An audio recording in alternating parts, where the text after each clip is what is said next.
My name is Daniel Chatman, and I'm interviewing Bill Roberts at his office located in Weiner, Arkansas, and the date is November 30th, 2007. What is your full name? William R. Roberts. Were you named after anyone? My father and my grandfather. When were you born? September the 17th, 1935, Where were you born? in Jonesboro, Arkansas. Did you ever have a nickname? Yes, Bill. How did you get that? Well, Bill is the nickname for William. And then my grandmother started out calling me Billy Bob. But at that time, I didn't like Billy Bob down through the years. But now I kind of like it, and I have a grandson that's named after me, and we call him Billy Bob, and he doesn't like it either. Do you know where your ancestors were from? Well, as far back as I know, they were raised in North Tennessee. And that's where my dad and mother were raised, in Martin, Tennessee.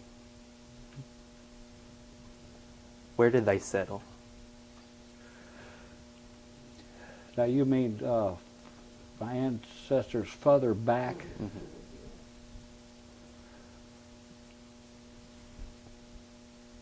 I really don't know. Do you know what they did there? Pardon me? Do you know what they did, like his occupation? Well, my grandfather, one of my grandfathers was they were in the grocery business in Martin, Tennessee. And then on my mother's side, he was a contractor, and he did work in Texas, Kentucky, Tennessee, and then they finally settled in Martin, Tennessee, and also up in South Kentucky, around Mayfield, Kentucky.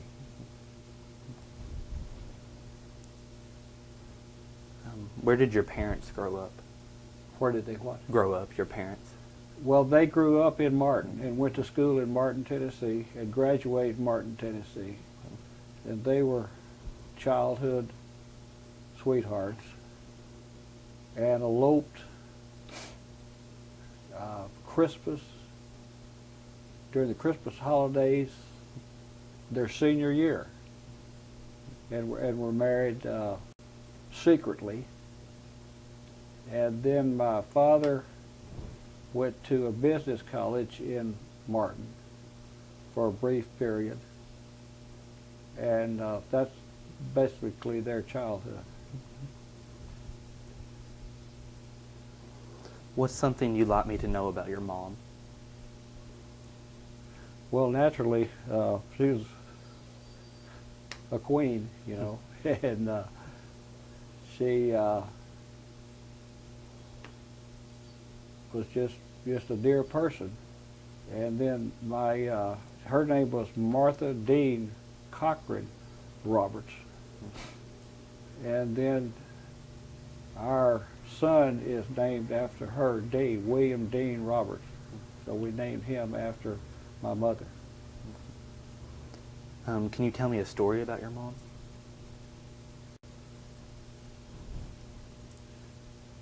Well, there's so many. She just, all through school, well, let me back up. I think we need to get a kind of a scenario. My mother and dad moved to Jonesboro from Tennessee, and he went to work for the old River Brand rice mill in Jonesboro. And that's where I was born.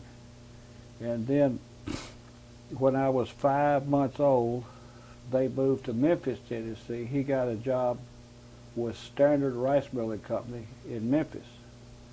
And we lived there until I was 5 years old. And they transferred him to Crowley, Louisiana. to manage a rice mill in Crowley, Standard Rice Milling Company in Crowley. And I went through that scenario to say that all through school, she participated in every activity that that I was in, whether it be the Cub Scouts or the Den Mothers, and every activity that I was in, she participated in, and she just was 100% with the school and everything that myself and my friends participated in. What's something you'd like me to know about your dad? Well, he was a hard worker, very intelligent, in my opinion. Took care of the family very well. He always required me to pull my load, whether it be working or family-wise, and I always worked at the rice mill in the summertime, and of course had to mow the lawn and all that kind of stuff. But he supported me 100%. Like when I was in scouting, I wanted to go to the National Jamboree, Boy Scout Jamboree at Valley Forge in 1950. But before I could go, I had to earn so many merit badges and pass the next rank in scouting. So there was always a catch to it, you know. But which I didn't mind at all. But he was an achiever, and he was demanding. But I didn't mind it at all. So, and then I was fortunate enough when I finished school, I had the great fortune to be asked to go in business with him, which was a great thing for me, and a great start. And he was just he was an achiever, and tried to make me the same. Can you tell me another story about your dad? Like with reference to an incident? Or Yeah, what? just any story that you can remember that sticks out. Well, I remember working down here when I was in high school at the rice mill. Dad would always, in the summer, this is in the summertime, he would always make Rumby Ashcraft, which was the mill superintendent, put me in the worst place that he could find by myself. And I remember Rumby used to tell Dad, say, "Mr. Roberts," said, "you're going to kill that boy." But Dad had a purpose, and sometimes I didn't understand it, but now I do understand it very well, and I really admire him for that.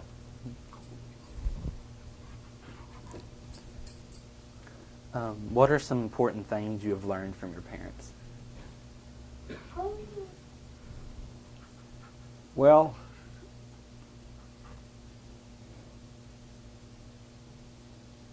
the ability to enjoy your family, to appreciate your family, to appreciate God and be faithful, and be thankful for the blessings that you have received, and also to try to help others as much as you can. Tell me what you know about your grandparents on your mom's side, and start with their names. My mother's parents were named Cochran. And my grandfather on my mother's side was William Cochran, and they called him Bob. So that's another person that I was named after. And like I said before, he was a contractor, and he traveled a lot.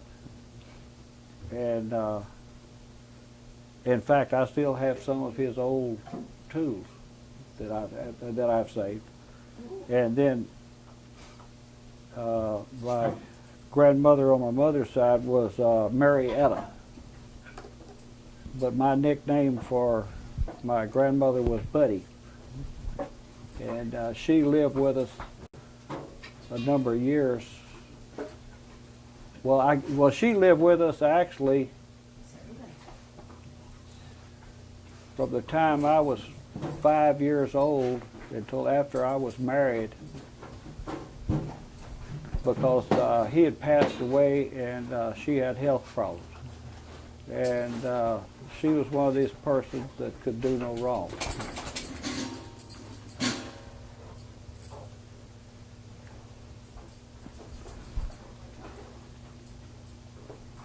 Do you know what their house was like? Their house?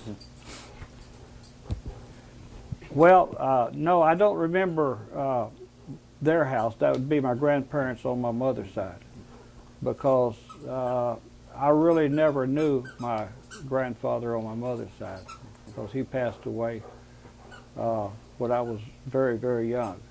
And then my buddy, my grandmother, lived with us all the time because of her health reasons. So I don't remember that at all.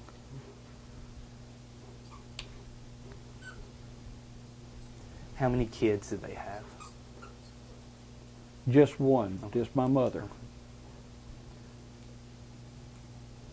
What's something that you remember about them, if there's anything? About those grandparents? Yes. Well, like I said, my grandfather, I really never knew on my mother's side. But then, like I said before, my grandmother lived with us. She kept me when my mother and daddy traveled, and she was my constant companion for all through school. And she just took care of me in place when mother and daddy were gone. And we were, well, I can understand where she got the name Buddy, because she was my buddy. And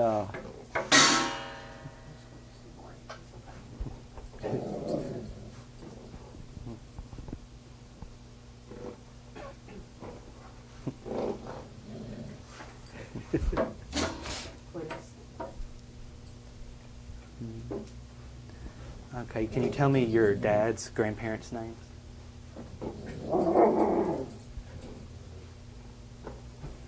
well, my grandfather on my father's side was William D. Roberts Sr. And my grandmother was named, she was a Morris, and they lived in, like I said, in Martin, Tennessee. And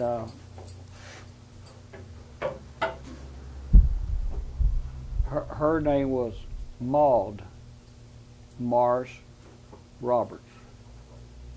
And my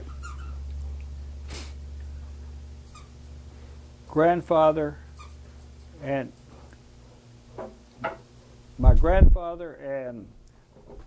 my grandmother married another brother and sister. And that, what you would call that, then they had double first cousins. And they were in the grocery store business in Martin, Tennessee. And I spent lots of summers up in Martin. I'd go up there and stay 5 or 6 weeks in Martin, Tennessee when I was real young.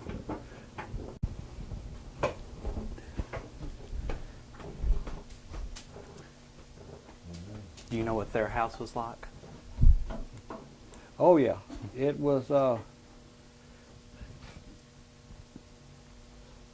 older style house, uh, columns in front, one story, but with a attic with a room in it, you know, for living quarters, and right next to the church, and columns in the front, screened in front porch, 3 bedrooms on the bottom, fireplace in every bedroom, and I guess that's where originally that they heated the whole house with nothing but fireplaces. Of course, later on it went to different types, you know, floor furnaces and everything like that. But I can remember as a child that they had a fireplace going in all three bedrooms and the living room, 4 fireplaces in the house. And then later on in their life, even when I was going up there until I was about 6 or 7 years old, I'd spend lots of times in the summer up there. They had the bedroom in the attic rented out to 4 college kids that went to school at University of Tennessee, Martin. And of course, you know, we harassed the kids, and I mean the college guys, and they played with us and all that. I don't know how they stood us, but I remember that quite vividly, you know. And of course the backyard with chickens and all that kind of stuff. And then while I was in Martin, my grandmother on my mother's side, she would also go up to Mayfield, Kentucky in the summertime and stay with her brother, which lived on a farm, and they farmed tobacco, and he had horses, mules. He plowed with mules, and he raised the tobacco and corn and different things. And I'd go up there and stay 2 or 3 weeks at a time with.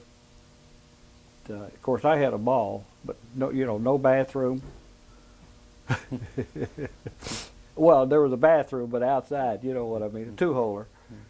And we would go to Mayfield, which was about 4 miles away, every Saturday.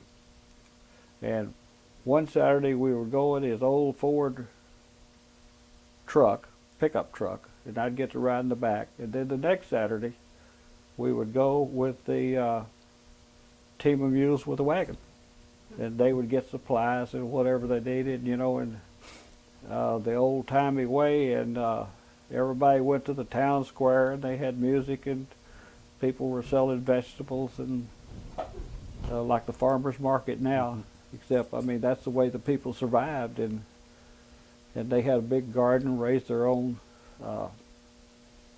vegetables and tomatoes and fruit and all that. And then they would take stuff to Mayfield and sell it. And of course, I had a ball. I loved it, you know. And the only heat they had, of course, you didn't need much heat in the summertime, but was a fireplace. And one thing I remember quite vividly about that is, of course, my grandmother Buddy, she would take care of me, but they had all their mattresses were homemade feather mattresses, feather pillows.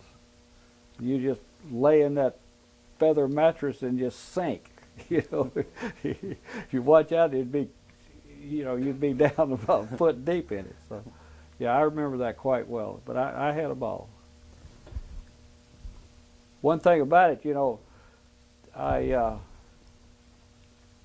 had a ball, and I really thought Mother and Daddy were doing me the most fantastic favor in the world.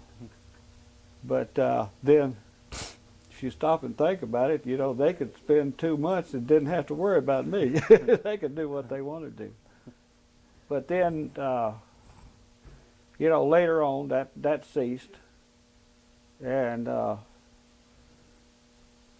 you may have a question relating to this later on, but and I'm rambling a little, but I remember Dad would always make available to me opportunities, my dad and mother, that other kids didn't have. Now, my first vehicle, I had to buy it. And I had to have it painted, and I had to repair it. And it was a Jeep. And I bought it.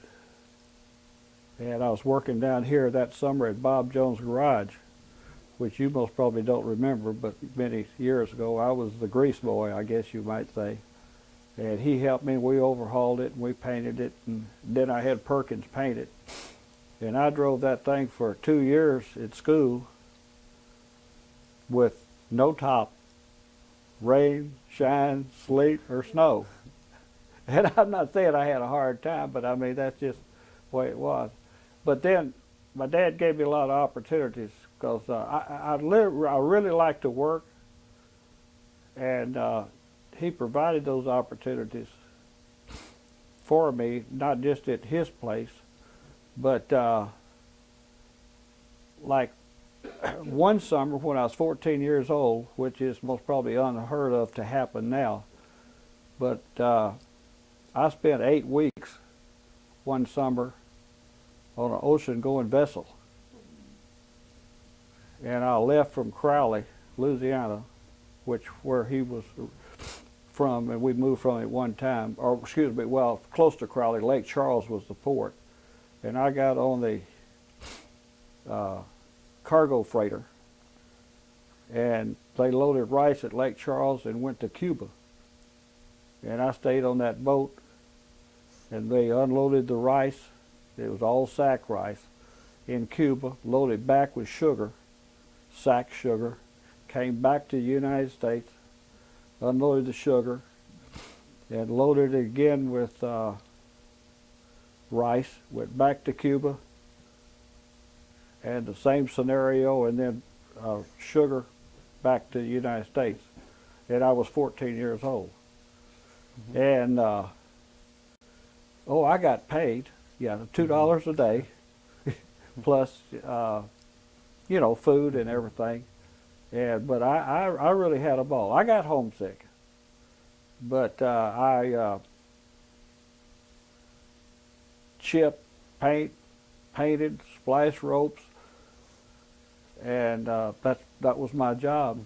But the vessel was hand-picked. I mean, they picked a vessel, or they being the people with Lykes Brothers Steamship. It was the lease boat.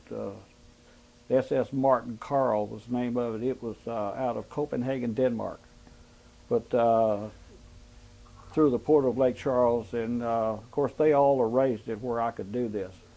But I had to work, and I enjoyed it. And I remember one story when we were at port down there in Houston, in San Fuegos, Cuba. The longshoremen from Cuba that were unloading the sugar were, the crew unloads, you see. The longshoremen from the port unload the crew of the ship does not do the unloading. But they had to kill him on the vessel. And the officers and everything immediately got me and put me in my room and actually locked me in. So they were taking care of me. And then when we went to a port and they had free time, they never let me go out without some of the adults or the crew or the officers or whatever taking care of me. But my dad and mother provided me with a lot of opportunities that a lot of people, wouldn't have. And I appreciate that so much. What about your brothers and sisters? I don't have any brothers and sisters. What was being an only child like? Pardon me? What was being an only child like? Well, I thought it was wonderful. As far as I was concerned, that never gave me a problem, or never even thought about it any other way, you know.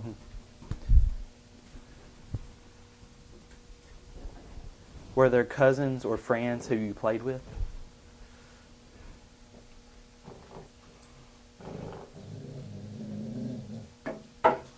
No, I didn't have any cousins that lived close to me or anything, as far as relatives, you know. Of course, you'll be related.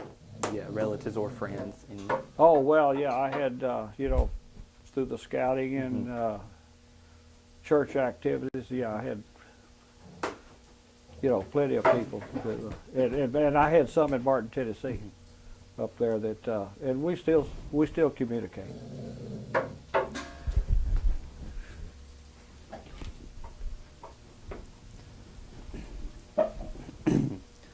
What's the most trouble you ever got into as a child? Oh.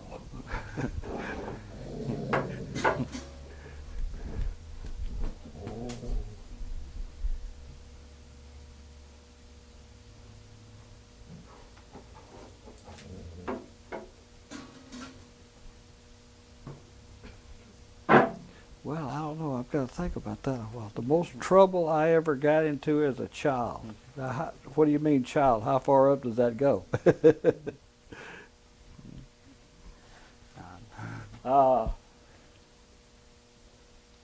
could be a teenager too. Pardon You me? could be a teenager. You could be up into the teens. Okay.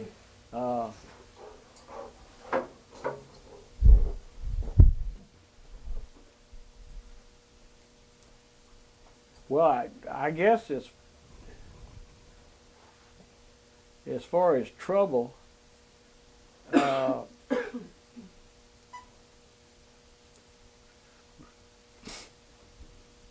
never was in trouble with the law.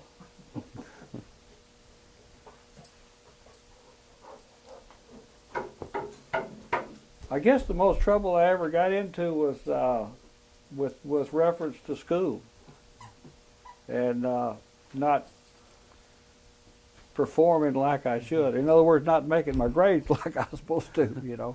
And I guess that would be the most trouble, because I mean, when I would mess around and get lazy, then it would show up, and I sure did dread bringing that report card home. And I guess that would be the most problem I ever had with my parents, because I mean, they'd buckle down and put the screws to me.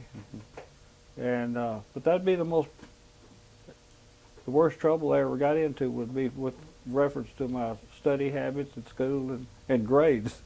I guess everybody has that problem, don't they?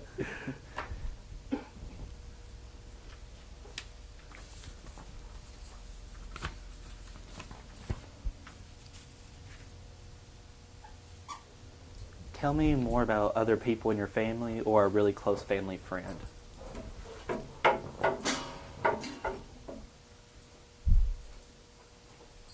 When I was growing up,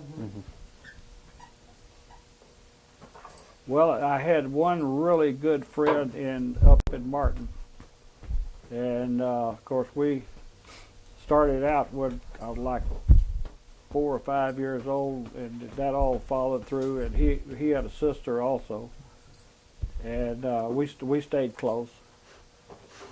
And the sister eventually ended up going to Ole Miss, where I was, and we never dated. We were just really, really good friends, kind of like dating your sister, I guess you might say. We went out and all that, and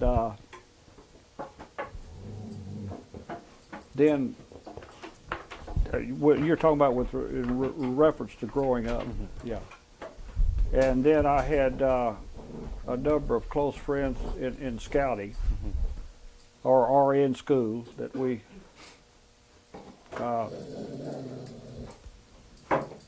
I didn't play. I tried football, but I wasn't big enough for football. But then I played on the golf team, and also I played in a band for a short period of time during school. And then I had lots of friends that or two or three in particular that I played golf with on the golf team all the time. And then in the summer, we'd get off from work a little, and then we'd play some golf tournaments. And I spent most of my summers, like through high school, most of them down here at the rice mill in Weiner. Stop bothering me.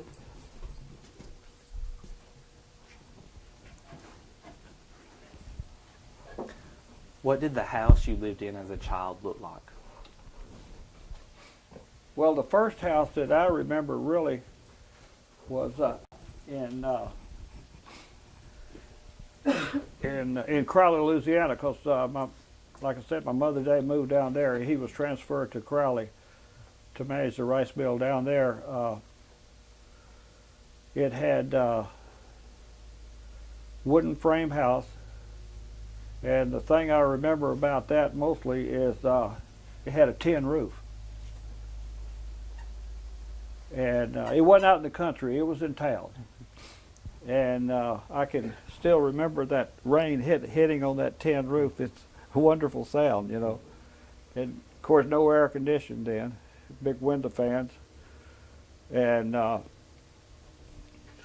then later on we moved to another house which had a shingle roof. That we came up in the world, you know. And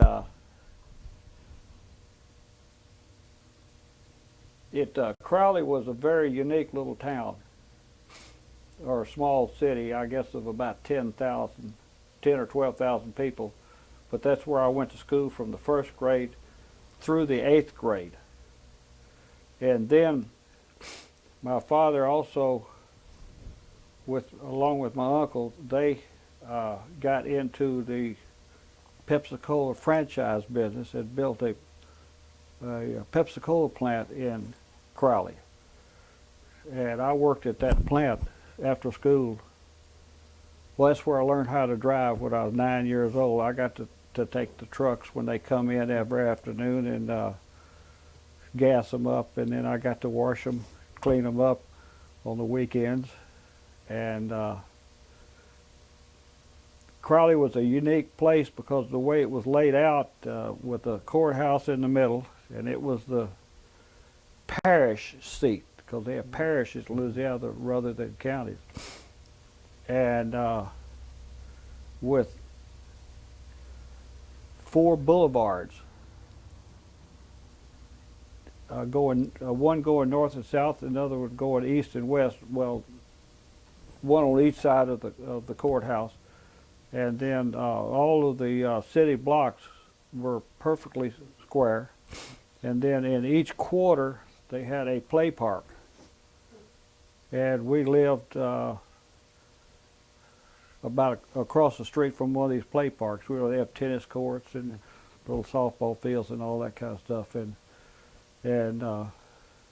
yeah, 322 East Hutchison Street, Crowley, Louisiana. And we were right on the boulevard and everything. Oh, we had a ball. And of course, when we lived in Crowley, they had 13 rice mills at one time in Crowley, Louisiana. And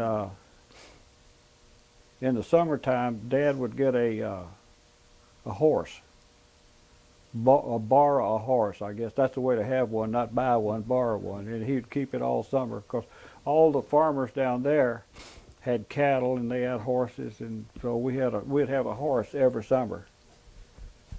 And to ride, and I loved to ride horses, and he did too. So we had a ball. How long did you live in Crowley? Well, I lived there from the time I was, I started school there from the time I was 6, started the 1st grade and went through the 8th grade. And then my father and Mr. C.O. Walford here in town, and a couple of other people built this rice mill down here in the 40s. And my dad was traveling back and forth, and would stay 2 weeks in Crowley and 2 weeks to come up here and stay in Weiner. And actually, he roomed with, I think there was a lady called Miss Leela Lynch that had a, right over there had a boarding room, and she rented out rooms, and he would stay there. And then my uncle that lived in Crowley, he would go the other 2 weeks. So, and then finally, he decided to move up here. How did he and C.O. meet? Pardon me? How did he and C.O. meet?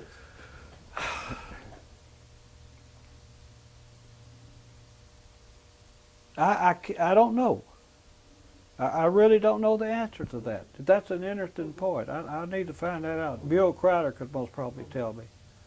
But they started out, well, when Dad was in Crowley, and then actually Mr. Walford and C.O. Walford, Tommy's dad, and my dad and my uncle and a fellow named Gullidge, I think that was it. He bought that rice mill in Crowley from Standard.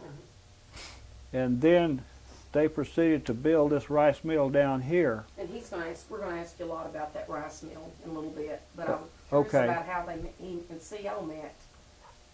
Since that, he's from down there. I don't know how Let's they. find that out. I don't know how they. I'm going to inquire about. Oh, Bill Crowder will know that though. Yeah. Okay. Am I doing okay? You're doing good. All right. Good. You're getting me to rambling here. Well, that's what we want you to do. That's the best. All right.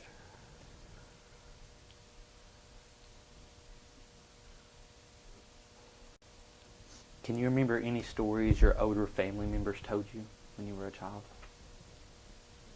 That my Your older family members used to tell when you were a child?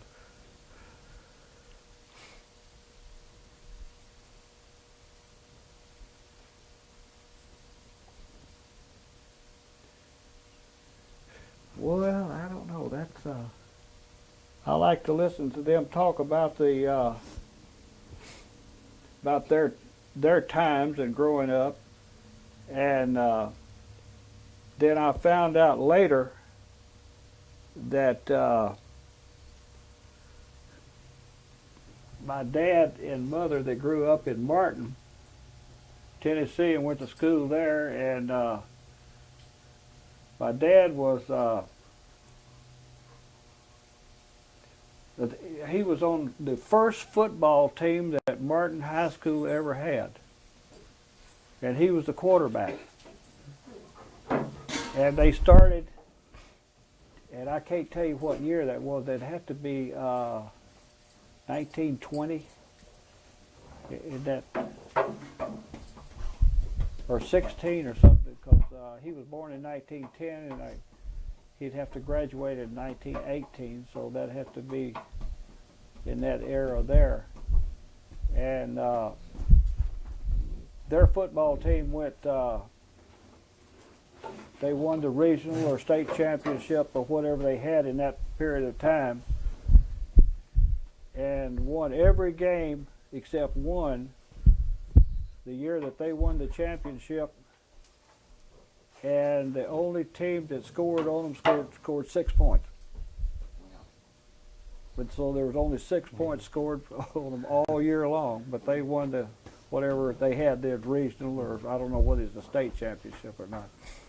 And it's real unique because about 4 or 5 years ago, there's a doctor retired in Martin, Tennessee, a dentist that was the team doctor for Martin High School now. And I got a call from one of my friends up there, and he put me in contact with this doctor. But what happened is this doctor was making a history of the Martin High School football in a new facility that they had, and they had a room. And he was trying to put together everything about Martin High School football from the beginning. And he only liked 2 years of having the picture of the team and the records and so and so. And so when my friend put me in contact with him, he called me to see if I had this information, and I had my mother and father's school annuals for those years. And he came over here personally to get them, and then of course he made copies. Of course he returned them all and everything. But that's one of the stories that about their deal in Martin, and I guess there'd be so many, and get down to specifics, I don't know.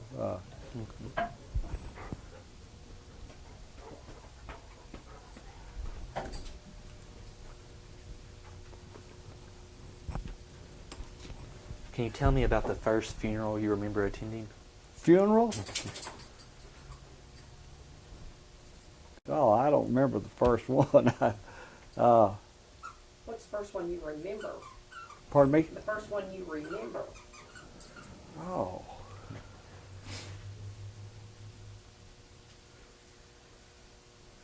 Well, I imagine there was some before this, but my mother's was very vivid in my mind, and that was in 1964. She passed away young, yeah, to my standards, and yeah, that would be the most vivid in my mind.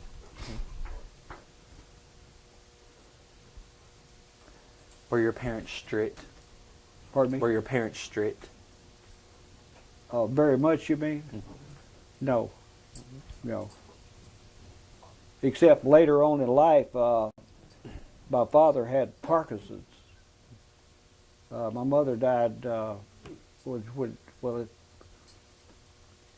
54, but heart and so. And of course, I think if she would have been in this era here, most probably she could have been, with all the technology and medical stuff, she would most probably been saved. But then my father had Parkinson's later in life, but he died when he was 79. But he didn't really suffer or anything. As far as bedridden or anything, no. What were some of your household rules? Rules? Mm-hmm. Well, curfew, study habits. I was in charge of the yard, and church. I guess in the most probably church would come real high as far as Sunday school lessons and attendance, et cetera, et cetera.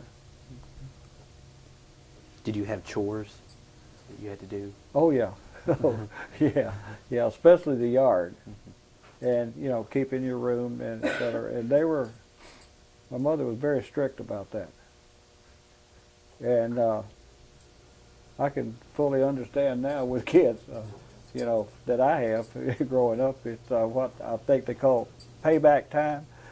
And oh yeah, they were very strict. What did your family do to have fun together? Oh well, we went to movies. My mother participated in all kind of activities, whether it be PTA, and I never will forget in one thing in Crowley. She put me at what they call a Tom Thumb wedding. I was about 5 years old, and I was a groom. And I hated that worse than anything in the world. And I've still got pictures of that, So, Mama, why do I have to do this? I had a tuxedo made and all this kind of stuff. But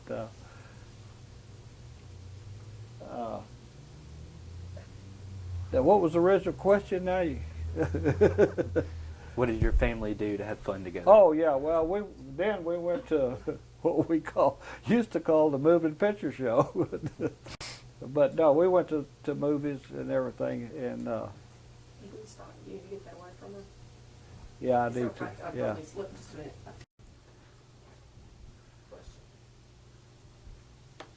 Did you ever have any family pets? Oh, pets? Yes. Oh, I did from the time I've never lived but a short period from, if one dog passed away, I've had dogs all my life. Either one, I had 13 at one time, because I raised beagles and to hunt with, and then of course I had horses. Oh yeah, pets all the time. What was the favorite one you had? Tell about a favorite one that you had as you look back. Dogs? Anything, yeah. Was a favorite animal you had that you Oh really well, remember? the first retriever I ever had was given to me by Raleigh Rimmel from Little Rock, which was most probably Mr. Ducks Unlimited in Arkansas. And a group of us around here and in Jonesboro formed the first DU chapter in Northeast Arkansas. And actually, the first Ducks Unlimited in Northeast Arkansas banquet was held in Weiner at the high school. And I don't know what year that was, but it was a long time ago. But anyway, this guy called me and he said, you know, I'd like to do something for you people up there and so, and I've got this dog. It's a registered black Labrador Retriever. And I've got too many dogs anyway. You want this dog? And I said, oh man, I'd love that dog. So I made a trip to Little Rock and got that dog. Male, black lab. Brought him home. He was a constant companion. Started training that dog, and as he grew, I was absolutely the most disappointed person that you've ever seen in an animal. Rather than the standard black lab that you see now with the block head and the big chest, he was long-legged. He looked like a giraffe. Thin chest, long nose, wild, almost as wild as this one I've got down here now. And started training that dog. And first time he went duck hunting, he was 9 months old. And the first time he ever went, we went in the field and he retrieved 26 ducks. And he could stand flat-footed, I promise you, flat-footed on the ground and jump through the window of my pickup truck. And I learned a great lesson there with those long legs and that long nose. And so, of course, I never raised any puppies except I got pick of the litter, but that dog sired 136 puppies. What was his name? His name was Bert. And everybody that saw that dog wanted a Labrador Retriever out of his litter, and I don't know how many I gave away. But I got to tell you one story. Frank Angelo from Jonesboro, which was a dear friend of my father's and myself. And he called me one day and he said, Will, that's what he called me. And we hunted together, you know. He said, I want to buy a dog. I want to buy a Labrador Retriever. And I said, well, I've got one to be ready in 2 weeks, but he's not for sale. Oh, I've got to have him. I said, no, he's yours. Nobody wants him. I said, and Frank had Goldens. He had a big old Golden named King. I said, what are you going to do with this dog? He said, well, I was down in Alabama. I'm sorry, but this is a good story. Not on me, but for Frank. He was down in Alabama calling on a customer, and he sold pallets and chicken coops, etc. And this guy had a 9-year-old son that had cerebral palsy in a wheelchair. And he said, I'm going to get this boy a dog and send him down there because that's going to help that boy. And unbeknown to the parents, we got that dog. Well, he came and got the dog. It wasn't me, it was Frank. But he got that dog, and he built a pen out of wood and sent it down there on his 18-wheeler when he delivered pallets or chicken cups or whatever. And that truck driver brought that dog down there and gave it to the daddy, and he took it home. And the moral of that story is that kid in that wheelchair was at the bottom of the pit. And when he got that dog in less than a month, that kid did a 180 degrees. Now, wasn't that a fantastic thing for that man to do? And that, to me, proves what an animal can do, companionship. That's like, I work with Arkansas Sheriff Youth Ranch. It's volunteer. Gene and I both do.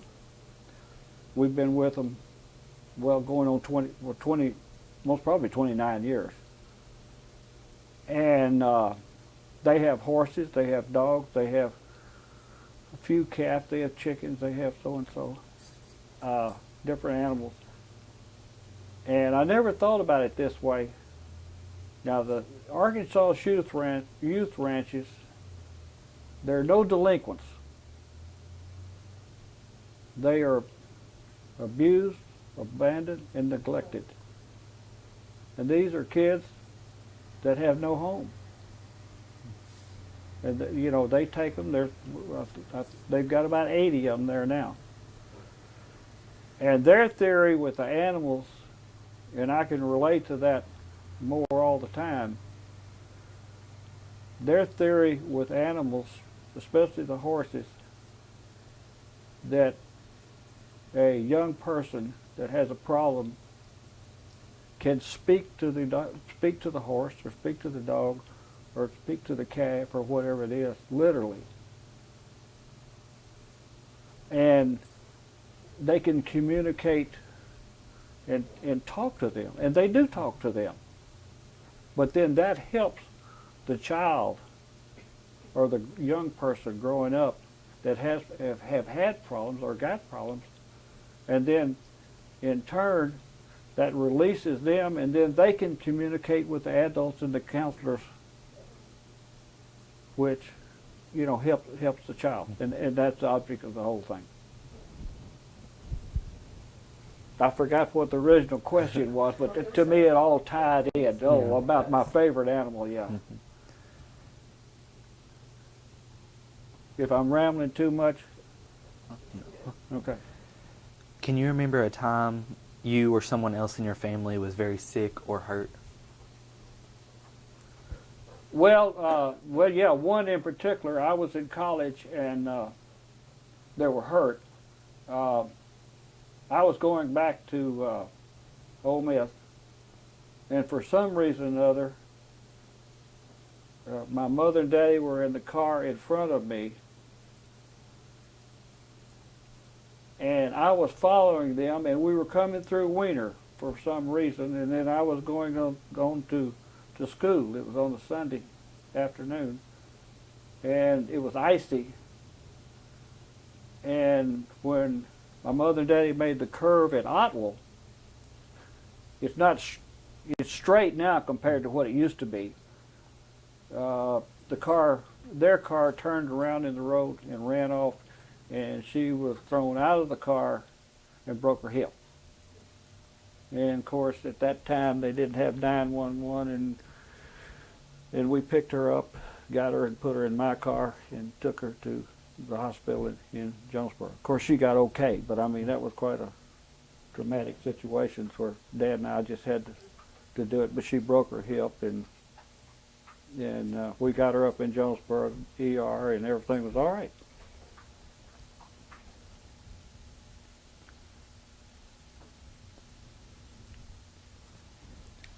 When you were a child in elementary school, what was your school like? Well, that was in Crowley, Louisiana, and with reference to what are you speaking now? What it looked like. Oh, looked like. Oh, well, it was an older building like the old Jonesboro High School. Old brick building. I mean, great architecture. but you know, wooden floors, of course, no air conditioning and all that kind of stuff. They didn't have it back then. And I'm not saying I went through the hard times. It wasn't no, you know, it wasn't a one-room school, but that's basically what it was. And then I think I went to junior high. 7th, 8th, and 9th was junior high then, and then we went to the new school, which was a big modern facility, you know, but the other one was an old architectural design school, and that's basically what it was. 3-story, you know, and had a ball climbing the stairs and sliding down the banisters and all that kind of stuff. Everything you're not supposed to do. Can you think of a story you could tell me about something that happened in grade school? Well, I remember I did play in the band, and it wasn't anything spectacular, but the band had what they call a paper drive, and we collected newspapers for salvage to sell money, to make money for uniforms. And of course we had the parents and everybody else and had to bundle them and collect all these papers, and then also we had that was quite a project that went on, but we most probably didn't get enough money to buy all the uniforms, but parents did most of it, but we thought we were doing a fantastic job.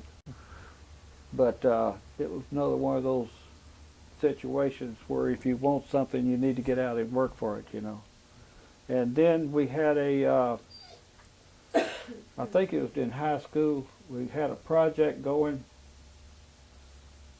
or junior high had a project going, and we participated in a polio vaccine drive, informing the people. And I think the vaccine was free. That was a salt vaccine. And we, in groups, went around, and we had either pickup trucks or cars with loudspeakers on them and everything to get the people out. Went all over the town, all over the county, informing the people and to get their free polio vaccines. And I think it was a tablet that you put on your tongue then, not a shot. Yeah, I do remember that. There was, you know, projects that we had, or we participated in.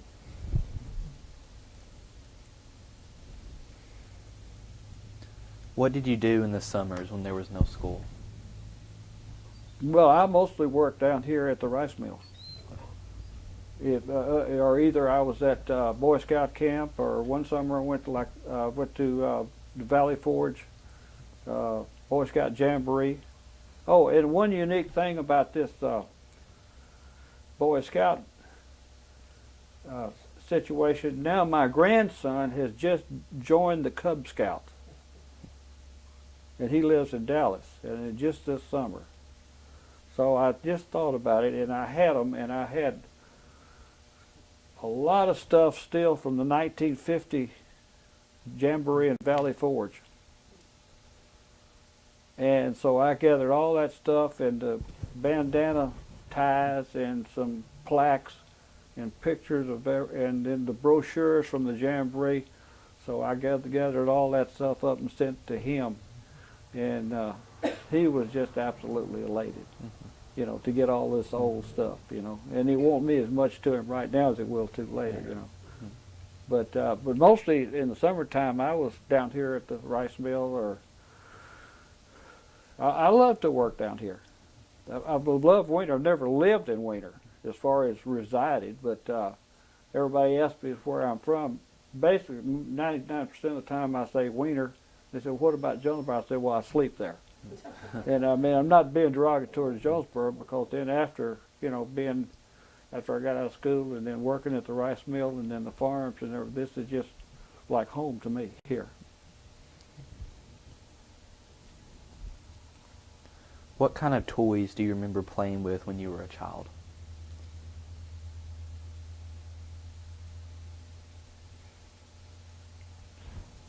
Well, I guess we had the usual, and if we ever got a Tonka toy back then, you know, we were, as they say, in hog heaven with a old-fashioned Tonka toy. And now they're all made out of plastic. And oh, I got to tell you one story. It'll be a quick one. In collecting, people donate what we call in-kind merchandise to the youth ranch, which would be bicycles, you know, TVs, computers, mostly clothing, games, all this kind of stuff. And then I take them up there. So, of course, they get a receipt and tax deductible if they want to take advantage. But this one lady gave me a perfect condition, an old Tonka, metal Tonka toy, earth-moving truck, the big, big old dump trucks. And I took that down there, and those kids absolutely had a fit. Because they'd never seen one, a Tonka toy, unless it's made out of plastic. And I kind of wanted to keep it, but I knew better than to keep. No, I was just kidding you. But anyway, and then, of course, I remember the first bicycle I ever got was, I was up in Martin. I forgot how old it was, and it was, I guess, during the war. And you couldn't buy bicycles, but he found one, but it was too big. It was used, and he had to take the seat off of it where I could reach the pedals. And then he got a bunch of sacks or whatever, and made me a seat. And back then, and of course, I didn't know how to ride a bicycle, and back then they didn't have training wheels. I thought my dad was going to have a heart attack running down the street holding that bicycle up before I learned how to ride that thing. But I remember, you know, that one in particular, and that's about it as far as.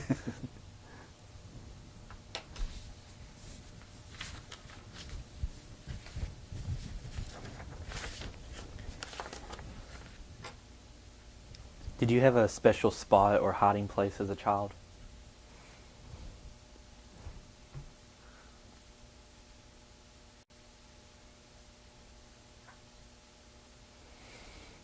Oh. No, I can't remember. Oh well, yeah, we had wasn't a hiding place. It was every summer when I was in Martin. My friend and I across the street always dug a foxhole or a cave in his mother's backyard, and then she would have to. I mean, and we're talking about. we'd start in the first of summer, and you know we'd dig and dig, and one time it was about 8 feet deep. That was a nice mama. Yeah, and then she'd have to get a pickup truck. I'm not a pickup, but you'd have to get a load of dirt to fill it back up, because you can't ever fill a hole up with the dirt that you take out of it. I mean, but I mean, we that was a every year's project, and we did good. But would y'all play down in that hole? What would you do in that hole? oh, we had all kind of toys, and we had a ladder, and we had, you know, that was, of course, when it rained, you know, we had to bucket but we could put a tarpaulin over it, see. And finally, we progressed to we were really in tall cotton, because we had a tent, and we put over it where the rain wouldn't get in it. But I mean, it wasn't always that deep, but I mean, it got pretty deep. But she was a super lady. She'd have to be. Of course, we had to pay our dues, because she'd put us to work on Saturdays, and you know, pulling the grass and all kind of stuff. But I remember that one in particular.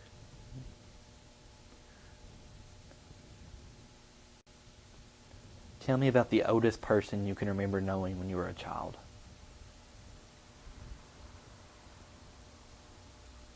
Well, when I was a child,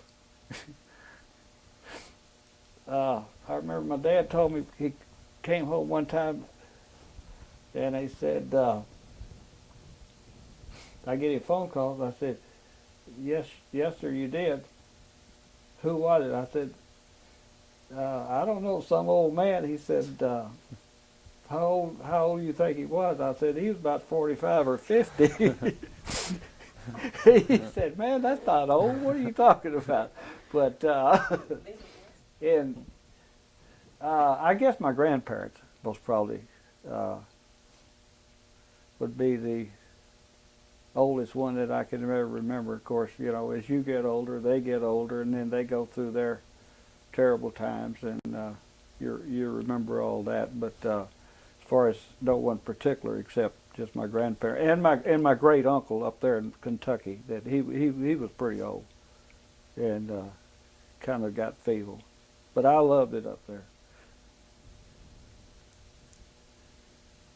In fact, on my that was my great uncle, and when he passed away, they sent me his old shotgun, which I've still got, a double barrel Davenport, which I'd never heard of, with the hammers on it. And I don't know how I remember this, but I think he bought it from Sears and Roebuck for like $9.95. And I've still got it. I kept it, just, you know. But that's about it on the older people. Do you remember hearing any stories about Joe Bruner? About who? Joe Bruner. No, I don't. Who is Joe Bruner?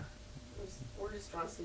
He was a man that was supposed to kill these kids that lived around here back in the late 1800s. People used to tell stories about him.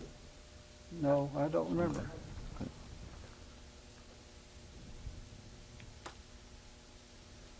Tell me about a friend you had when you were a child you really liked. A friend? Mm-hmm. That you really liked. Really liked. Oh, well, that's the one in Martin. That we were big buddies. It was his daddy was a doctor, and he stayed gone. He wasn't home much. They lived right across the street from my mother, and my grandmother and grandfather, and we were big buddies. I mean, you know, we both looked forward to. What was his name? His name was Madison Buckley, but his nickname was Bubba. Bubba. But Bubba and I would, yeah, we were rounders. I mean, we'd get in a lot of trouble. Not bad, but you know, as kids, you know, it.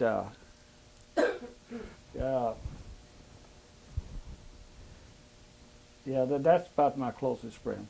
That back in those, we still communicate occasionally, but you know, as time goes on, you separate and travel your different paths,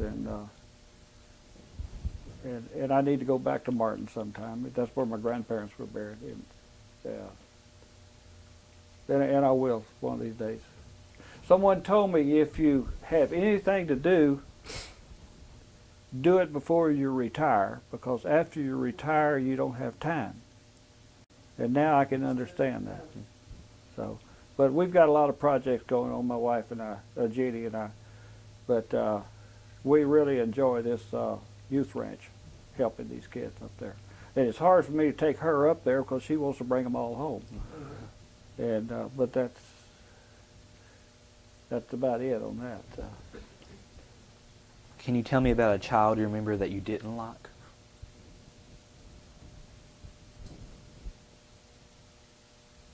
Well, I can remember one in particular when I was riding my bicycle to school. I don't remember his name, but I can still kind of see him because he was a bully. And then you rode a bicycle to school, and I guess I was in about the 6th grade or close to it, and he would take my bicycle away from me every afternoon and ride my bicycle 4, 5, 6 blocks and then leave it, and then I'd have to walk and pick it up. So I told my dad, and expecting him to do something about it. And he said, well, I'll tell you how you're going to handle this situation. Of course, I used to wrestle and carry on with Dad all the time. He said, now tomorrow when he goes to take that bicycle from you, you don't stop riding. And then when he's running beside you, he tries to stop, you just jump on him and just do whatever you've got to do. Now that may or may not be the right thing, but it solved the problem because I jumped on his back and I bit him, I scratched him and everything, but I never had any problem with my bicycle anymore. So I didn't like that fella, you know. But that's the only one I can really remember. I didn't really have any enemies, I don't think. Can you tell me a story about spending the night away from your home when you were a child? Well, I didn't stay out much with other friends because I had my grandmother was with me from the time. Well, actually, what's that? I was 3 or 4 years old up until after I got married. She lived with Mother and Daddy. I'm not saying I never did spend any night with anybody. I don't know, but mostly they spent the night with me. Because she was there all the time, and you know, like I told you, when Mother and Daddy traveled, and they traveled quite a bit in business, you know, and then, I mean, he did, and then lots of times they'd go to conventions and stuff together, and but most of the time they'd spend. I remember at one time they had a birthday party I was supposed to go to. Actually, we really had a ball when Mother and Daddy left because, you know, Buddy would get in there and cook and make cherry cobbers and all this, and it was really great because the weather really got bad one time, and you didn't worry about transportation. Then you either rode your bicycle or you walked because they was all right there in town. And Mother had bought the birthday present for the kid, and I was supposed to go, but the weather got bad and everything, so Buddy and I kind of teamed it up. And then since I didn't get to go to the birthday party, I got to keep the present. So there wasn't anything wrong with that, was it? So now you know why I called her Buddy. Yeah. Yeah.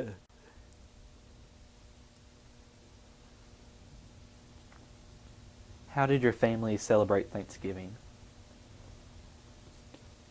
Well, in the beginning, traditionally, and then later on in life, we kind of got away to that for, like, I think it was 26 years or 25 or 26 years. It started out as entertainment of customers for the rice mill. But we had some executives that would come down and hunt, that we would hunt them, duck hunt them.